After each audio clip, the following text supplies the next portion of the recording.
Selamat datang di Skin View. Episode kali ini kita akan nge-review Hada Labo Gokujin Alpha Ultimate Anti-Aging Lotion versi Indonesia. Packagingnya sama aja kayak Hada Labo yang lain, bentuk tabung, terus bahannya plastik, tutupnya flip top, dan lubang aplikatornya kecil. Tapi sayangnya kemasannya itu gampang ngelupas kayak yang biru kalau misal kegesek, jadi mengotori pouch. Dari segi ingredients, Hada Labo ini termasuk yang minimal ingredients, cocok untuk kulit sensitif karena udah fragrance free, coloran free, ethanol free. Tapi kalau concern masih ada methyl paraben di atas, cuman aku nggak ada masalah. Dia juga udah mineral oil free, jadi meskipun dia masih include beberapa oil, tenang aja itu bukan mineral oil. Ingredientsnya itu ada retinol palmitat, adalah retinol derivat, turunan retinol, dan kalau misalkan kita pengen efek yang kayak vitamin A langsung, itu dia butuh 3 step konversi. Jadi dia emang mild banget, cocok untuk kulit sensitif dan pemula dalam retinol. Terus kalau kita lihat listnya itu udah lumayan bawah ya, mungkin persentasenya cuma 0,00 sekian, tapi tenang aja, berdasarkan penelitian retinol itu meskipun 0,00 sekian gitu, dia masih ngasih benefit ke kulit. Terus ingredients yang kedua ada kolagen dalam bentuk hydrolyze. Jadi ini bagus banget karena ukurannya itu diperkecil supaya tingkat penetrasinya lebih dalam. Selain itu hyaluronic acidnya juga dalam bentuk sodium hyaluronate sama sodium acetylated hyaluronate. Ini nano size-nya hyaluronic acid, jadi tingkat penetrasinya juga bakal lebih bagus. Terus selain itu dia juga rich dari ingredients yang bagus-bagus gitu. Misalnya di sini ada hydrolyzed soy protein. Jadi ini untuk melembabkan juga. Terus ada tocopherol, ini vitamin E sebagai antioksidan. Terus ada beta karoten, ada glikol, gliserin, ini untuk humectant juga. Dan ada seed oil. Nah, ini yang aku maksud tadi, ini untuk emollient gitu. Terus ada corn oil. Jadi dia itu meskipun melembabkan di ingredientsnya itu hyaluronic acid, tapi ada kolagen juga, ada oil juga. Jadi nggak cuman humectant aja, tapi emollient juga. Jadi bagus untuk melembabkan kulit.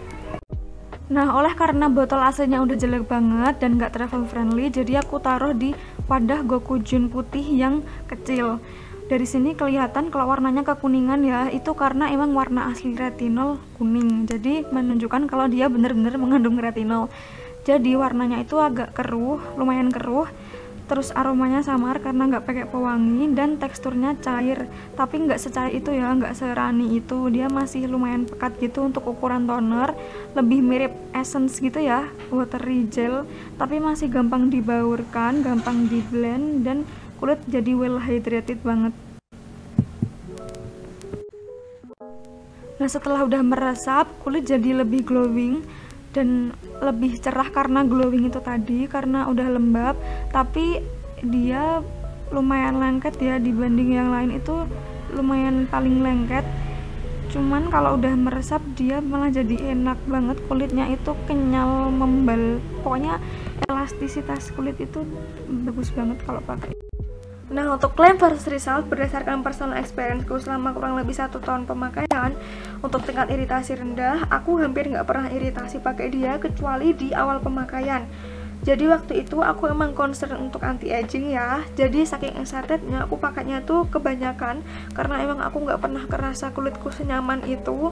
Tapi alhasil di pemakaian 3 harian gitu, kulitku ada spot-spot tertentu yang kering ngelupas. Bahkan di tanganku itu, karena tangan kan aku pakai buat apply si tonernya, itu kering keras gitu loh. Setelah aku pelajari, emang ternyata si retinol itu ada efek dryingnya. Jadi menurutku ini tetap ada potensi iritasinya meskipun retinol yang dipakai itu turunan, tapi emang tingkat iritasinya itu rendah. Terus untuk tekstur ringan, aku nggak begitu setuju ya, karena untuk ukuran toner dia tuh termasuk yang thick, rada-rada mirip essence gitu, tapi masih enak banget dipakai. Terus untuk melawan tanda penuaan dini, waktu itu kan aku concern untuk garis halus, dan ternyata 1 atau 2 minggu pemakaian itu emang garis halusnya tuh memudar, bahkan makin lama tuh makin hilang gitu loh. Ini serius, karena garis halusnya itu emang masih halus gitu, cuman kelihatan ya. Tapi pas pakai dia itu lama-lama hilang. Dan juga si beruntusan, aku ada beruntusan di jidat itu juga hilang sekitar semingguan gitu loh pakai dia. Itu aku suka banget sih pakai dia, cuman gara-gara saking sukanya jangan sampai kita pakainya berlebihan ya. Nah, untuk yang di bawah mata itu karena kerutanku udah cukup dalam, itu emang nggak bisa hilang, tapi aku ngerasa emang lebih subtle gitu sih kerutannya. Dan juga warna kulitku itu lebih merata. Kalau kalian lihat ini bawah mataku yang sebelumnya itu lebih gelap dibanding area yang lain, sementara afternya itu sedikit lebih cerah dan lebih merata warnanya dibanding yang lain. Kalau misalkan yang bawah itu kelihatan lebih kusam, ini cuma efek pencahayaan aja ya. Terus untuk noda hitam, aku nggak ngerasa dia mencerahkan sebegitunya sih, cuman mungkin dia membantu ya, karena kan ya dia bukan ingredients yang starnya itu untuk mencerahkan, jadi aku nggak ada expect lebih gitu sih sama dia. Terus untuk mempertahankan tekstur dan elastisitas kulit, nah ini yang aku setuju banget, karena dari awal apply aja itu emang udah kerasa banget tekstur kulit, elastisitas kulit itu meningkat drastis. Ini bagus banget sih.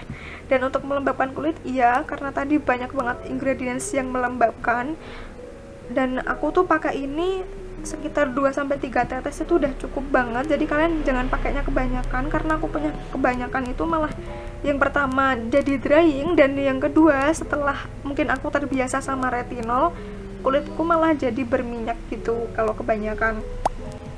Nah, kalau kulit jadi lebih mudah halus dan bercahaya, iya, tapi kayak ya itu tadi lebih ke tekstur dan elastisitas kulit.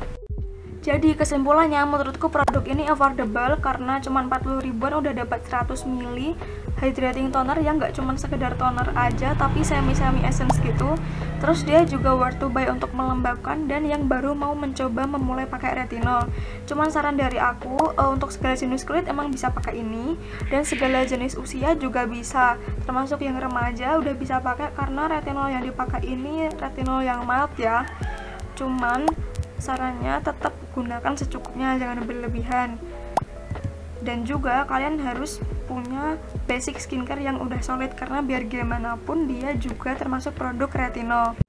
Oke, terima kasih ya yang udah nonton sampai akhir, semoga bermanfaat. Dan jangan lupa merawat kulit itu harusnya sedini mungkin, jangan sampai kita nunggu tua terus bingung cari produk anti aging.